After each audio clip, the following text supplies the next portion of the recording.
হাদিস, উনি মাত্র একটা মূর্তি ভাঙতে চেয়েছিলেন, আল্লাহর কি কুদরত, 90 ভাগ মূর্তি এখন আল্লাহ ভেঙে দিছে। উনি মাত্র কয়টার ব্যাপারে বলছিল? একটার ব্যাপারে বলাতে বেচারারে 3 বছর রাখছে ভিতরে।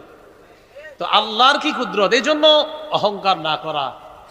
আল্লাহর কি কুদরত দেখেন, উনি মাত্র দাবি করছে কয়টা? একটা।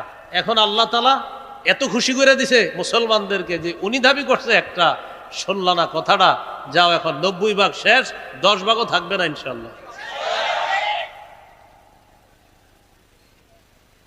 তো রাসূলুল্লাহ সাল্লাল্লাহু আলাইহি ওয়াসাল্লাম বলে দিলেন, নিচে আল্লাহর ওলির কবর, উপরে আল্লাহর ওলির ওই কবরের উপরে সেজদার স্থান বানায়, আর ভিতরে আপনার মূর্তি বসায় দেয়। এরা সৃষ্টির সবচেয়ে নিকৃষ্ট জাতি, বলি নাউজুবিল্লাহ।